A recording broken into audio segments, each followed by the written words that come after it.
Bismillahirrahmanirrahim. Assalamualaikum warahmatullahi wabarakatuh. Kembali lagi dalam channel Awa Putra Betawi.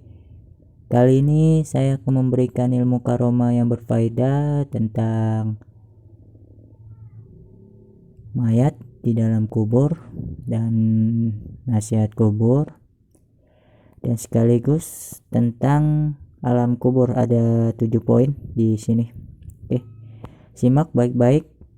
Walaupun ini hanya sekedar artikel, tapi sangatlah bermanfaat untuk kehidupan kalian sehari-hari. Oke. Di dalam gambar ini ilustrasinya mayat di dalam kubur. Ada sebuah mayat yang ilustrasinya di sini. Di kepalanya ditaruh sebuah tanah berbentuk bola yang sudah dibulat-bulatkan terlebih dahulu, sekitar ada 7 atau berapa itu, saya juga kurang tidak tahu. Oke, di bagian anak panah yang sebelah pertama ini 1, 2, 3, 4, 5 ada tali pengikat hendaklah dibuka, dan di atasnya juga ada tulisannya, di bagian belakang mayat hendaklah disendalkan kuat-kuat dengan tanah supaya tidak terbalik, dan batu, bisa kelihatan anak panahnya, batu atau tanah sebagai bantal, dan kain kapan anak panahnya sebelah kiri yang paling bawah, di pipinya hendaklah dibuka. Harus dibuka, karena kalau tidak dibuka itu sangatlah pamali juga. Harus dibuka, juga ada di dalam Al-Quran juga ada keterangannya juga. Dan rusuk kanan berada di bawah, dan yang paling ini rusuk kanan ada berada di bawah, sekalian lihat juga. Oke, kita lanjut yang kedua, nasihat kubur. Oke, nasihat kubur di sini, jangan berbaring ketika azan, nanti jenazah kita berat, dan jangan berbicara ketika azan, nanti kita tak dapat mengucap ketika hendak meninggal dunia. Rasulullah SAW bersabda, sebarkan walaupun sepotong daripada ayatku. Dimaksud tulisan di sini jangan berbaring ketika azan itu, hendaklah kalau selama azan itu kita tidak boleh berbaring, nanti jenazah kita akan berat ketika meninggal. Dan jangan berbicara ketika azan, nanti kita tak dapat mengucap ketika hendak meninggal dunia. Kalian sudah mengerti dari kedua kalimat itu? Oke, kalau sudah mengerti alhamdulillah. Dan kita melanjut lagi. Di sini ada 7 poin tentang alam kubur. Harus disimak lagi terlebih dahulu. Aku adalah tempat yang paling gelap di antara yang gelap, maka terangilah aku dengan tahajud. Yang poin pertama ini dimaksudkan kita harus sering melakukan sholat tahajud, walaupun memang agak berat juga di pertengahan malam, sepertiga malam. Banyak sekali godaannya, terutama setan sangatlah paling suka menggoda anak Adam untuk melakukan sholat sunat tahajud sepertiga malam, karena sepertiga malam para malaikat dan Allah Subhanahu wa taala turun langsung ke bumi. Dan yang kedua, poin kedua, hendaklah kalian harus simak ya. Aku adalah tempat yang paling sempit, maka luaskanlah aku dengan bersilaturahmi. Dimaksud poin kedua ini, kita harus menjaga namanya silaturahmi biar tidak putus, karena Allah Subhanahu wa taala berfirman, barang siapa yang memutuskan tali silaturahmi maka dia akan dosa besar. Oke, kalian sudah memahami dengan bahasa silaturahmi. Dan jika ada sanak famili apa sepupu apa teman apa siapa dia yang memutuskan silaturahmi, dialah berdosa. Jadi kita jangan hendaklah memutuskan silaturahmi terlebih dahulu atau mengucapkannya.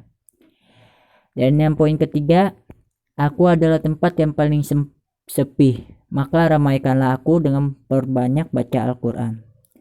Dan poin ketiga ini, kita harus setiap hari selesai sholat minimal 1 ain kita harus baca Al-Quran. Jika tidak dibaca, seakan-akan hati kita akan menjadi gelap dan sepi, dan terutama khususnya di rumah.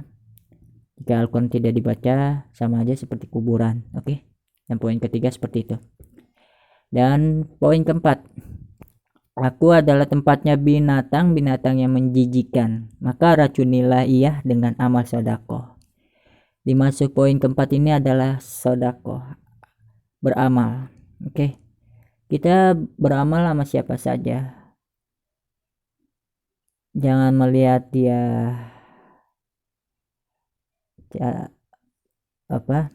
jangan melihat dia seorang pengemis, pengamen apa. Kita harus tetaplah beramal karena niat kita itu semata-mata karena Allah Subhanahu wa taala, dan Allah Subhanahu wa taala yang akan membalasnya di yaumil akhir. Amin ya rabbal alamin. Oke, poin yang kelima, aku yang menjepitmu hingga hancur bila mana tidak sholat, maka bebaskanlah jepitan itu dengan sholat. Oke, poin yang kelima, kita harus melaksanakan sholat, terutama sholat fardu 5 waktu. Jika lebih sempurna lagi, sholat sunnah yang telah dianjurkan kepada Nabi Muhammad SAW, kita harus melaksanakannya juga, sholat sunnah dan sholat fardu 5 waktu, biar lebih sempurna juga. Dan yang keenam, aku adalah tempat yang meredammu dengan cairan yang amat sangat sakit, bebaskan rendamanmu itu dengan puasa. Dan yang poin keenam ini, kita berpuasa, baik puasa Senin Kamis, puasa hari Jumat itu juga ada, puasa bulan Ramadan juga ada, puasa Idul Fitri juga ada, puasa Idul Adha juga ada. Masih banyak puasa-puasa sunnah dan yang harus kita kerjakan juga, terutama kita harus puasa juga. Oke. Yang ketujuh, aku adalah tempat munkar dan nakir bertanya, maka persiapkanlah jawabanmu dengan perbanyak mengucapkan kalimat la ilaha illallah. Di sini maksud poin ketujuh yang berarti la ilaha illallah, tiada Tuhan selain Allah, dan Nabi Muhammad utusan Allah. Dan kita harus mengucapkannya itu setiap saat, setiap hari, dan setiap waktu. Oke, di dalam hati baik pun di lisan. Oke, itu 7 poin saja yang bisa saya sampaikan, dan ini kesimpulannya, saat kamu membawa Al-Quran, setan bisa biasa-biasa saja. Saat kamu membukanya, setan mulai curiga. Saat kamu membacanya, ia gelisah. Saat kamu memahaminya, ia kejang-kejang. Saat kamu mengamalkan Al-Quran dalam kehidupan sehari-hari, ia setruk.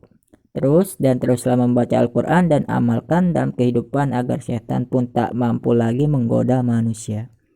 Sesungguhnya bekal yang paling baik adalah takwa, maka jagalah sholat kita.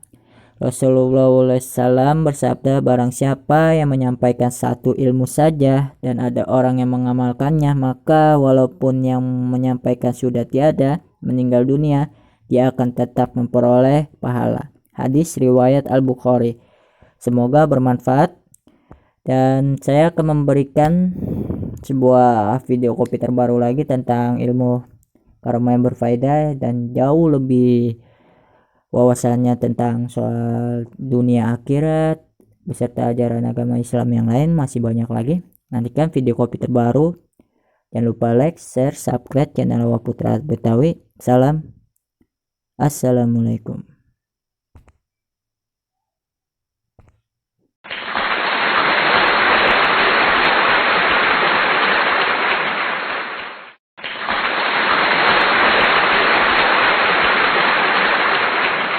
Alhamdulillahirabbil alamin. Amin ya rabbal alamin.